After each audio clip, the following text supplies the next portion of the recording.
Welcome into Duval Daily, presented by GenJag.com. I'm Jordan Lugo. Thanks so much for tuning in here today on Tuesday, April 2nd. Hopefully you all survived April Fool's Day without any major scares. But the Jaguars here, we're talking about another top 30 visit, another year, another linebacker drafted by Trent Baalke in these Jacksonville Jaguars. It does seem like a strong possibility, off-ball linebacker. According to Ryan Fowler of the Draft Network, the Jaguars are having a top 30 visit with Oregon linebacker Jamal Hill. We know top 30 visits aren't necessarily indicative of a player that they will end up selecting, but it shows you that there is interest there. It shows you that the Jaguars are interested in another off-ball linebacker, which should come as no surprise. We know Trent Baalke loves off-ball linebackers. We know he has grossly overinvested at that position during his time in Jacksonville. From a team-building perspective, another off-ball linebacker is really probably the last thing the Jaguars need. But because I want to talk to you guys about as many of these top 30 visit guys as I can and kind of provide a picture of how they performed in college, what they could potentially do for the Jaguars, the fit and all that good stuff. We're going to talk about Jamal Hill here today, the Oregon linebacker. If you enjoy the content here, please like, subscribe, hit that notification bell. You can also check out genjag.com/shop, pick up some new Duval gear like the hat I'm wearing right now. Just got these in. If you're interested, again, genjag.com/shop really helps support this channel. That's the easiest way, besides just watching these videos, to support the channel. Also get some fun, cool Duval gear. So I'm running through as many of these 30 visits as I can for y'all prior to the draft, which is now less than a month away, about 3 weeks away. 3 weeks from this Thursday.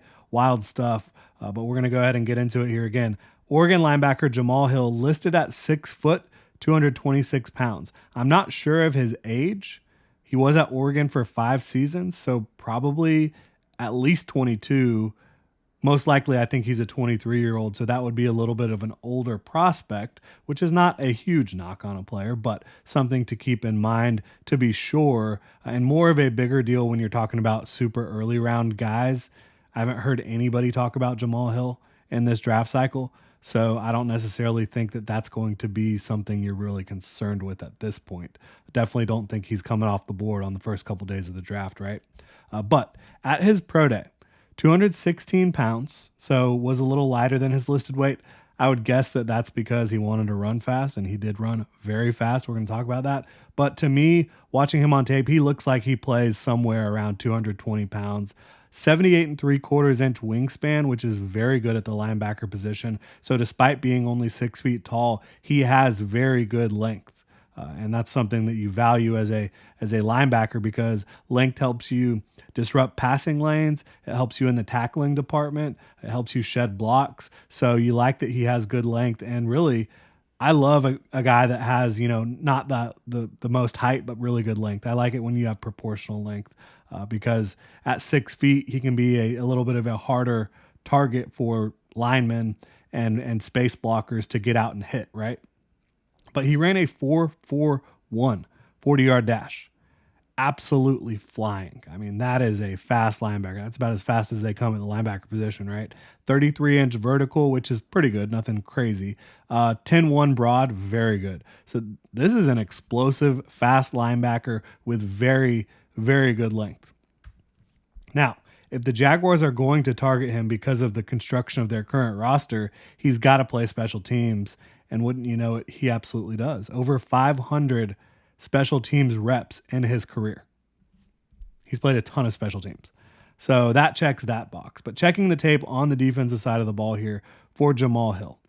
He was asked to blitz a fair amount. Good stuff there. I think you like to see a guy that has experience blitzing off the edge, blitzing up the middle, asked to do a lot as a blitzer and did it at a high level. He had over 13 pressures on about 57 pass rush snaps, again, blitzing snaps, couple sacks as well. So I think you like his ability to be a blitzer, has that speed to get in the backfield in a flash.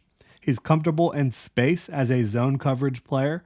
I think diagnosing what the passing attack is trying to do against him, against his zone, he's clean in that regard. He's smart. You can see the processing, the diagnosis.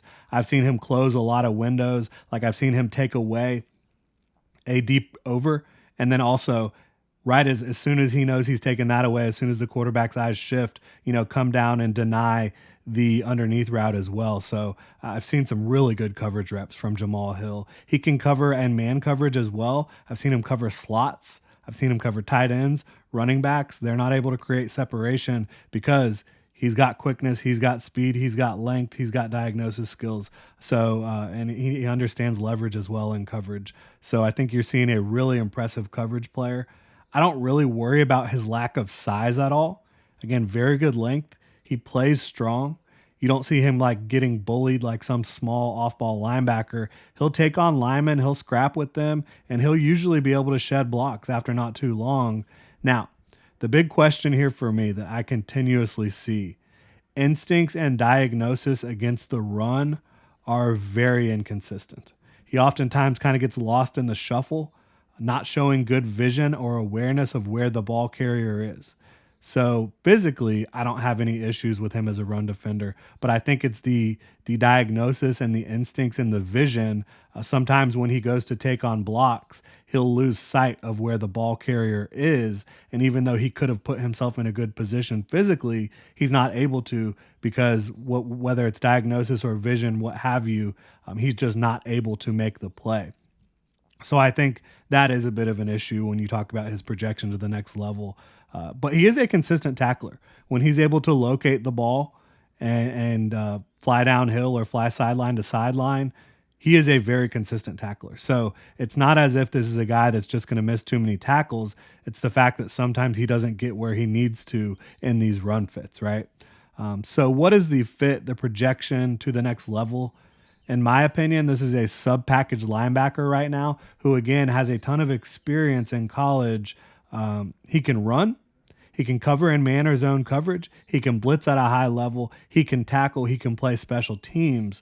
What he cannot do, in my opinion, is be a base down linebacker, a 3-down linebacker, because of, again, the inconsistency in fitting the run, diagnosing where the ball carrier is, and carrying out those assignments. And again, as a guy with as much experience as he has, you would like to see a little bit more consistency and efficiency in that regard. So I don't think it's like, well, this guy's only 20 years old. He doesn't have a lot of experience. Maybe we can project and coach him up to be a much better run defender. And maybe they can. I'm not saying it's impossible, but when you're talking about playing the odds, when you're talking about projecting, a player who has as much experience as him and still struggles to fit the run at times, struggles with the vision or diagnosis, whatever it is, you start to feel like, okay, maybe this is just what we have. Maybe this is what we're working with, which is, again, why I project him as a sub-package linebacker who can do a lot for you in those sub-packages. Usually a sub-package linebacker for me is going to be pretty low on the totem pole because the linebacker position devalued in general, and then the fact that you're not able to rely on him as a 3-down player, that lowers the value as well. But in this passing league, in this, era of defense where you talk about more positionless football, I have a 4th round grade on him because I think he can be a truly elite sub-package backer. Again, a guy who can cover in man or zone coverage against some slots, against pretty much every tight end and running back that you could think of. And then in zone coverage shows great instincts. It's just the diagnosis, the execution against the run leaves a lot to be desired, but when he gets to the ball, he tackles. Very good tackler. So I think he could be a difference maker in a sub-package role as like a coverage linebacker, as a guy that you want on the field in clear passing situations, and as a guy that you can use in other situations as long as you're not asking him to diagnose and be the main guy fitting against runs, right? I think a good opposing offense, if he's on the field consistently against the run, they're going to find ways to attack where he's supposed to be, and you're going to end up having some issues there. So again, a sub-package player, but a difference maker in that role. So for me, that's like an early day 3 type of guy because of the traits he has, the coverage chops he has, the ability to play special teams, the ability to tackle in space. I like the player a lot, just don't think he's going to be a good run defender at the next level. But again, it comes down to roster building for Trent Baalke and these Jacksonville Jaguars. I don't get it. I don't get it. You don't need another linebacker. You just re-signed Foye Oluokun, right? He's going to be under contract for at least the next 3 seasons, I would guess. At the very minimum, because you love the guy. He's one of your best players. He's a team leader, captain, one of the best players on either sides of the ball for the Jaguars, playing at an extremely high level at off-ball linebacker. You have traded up for Devin Lloyd, who is under contract through at least 2025. You have control of his contract through 2026 as well as a former first-round pick with the 5th-year option. You have Chad Muma, who you drafted in the 3rd round that same year, under contract through 2025. You drafted Ventrell Miller last year. He is under contract through 2027, right? And then you talk about, or maybe 2026. Yeah, 2026, excuse me. Then you talk about, you just brought Caleb Johnson back, who is kind of that special teams linebacker for you.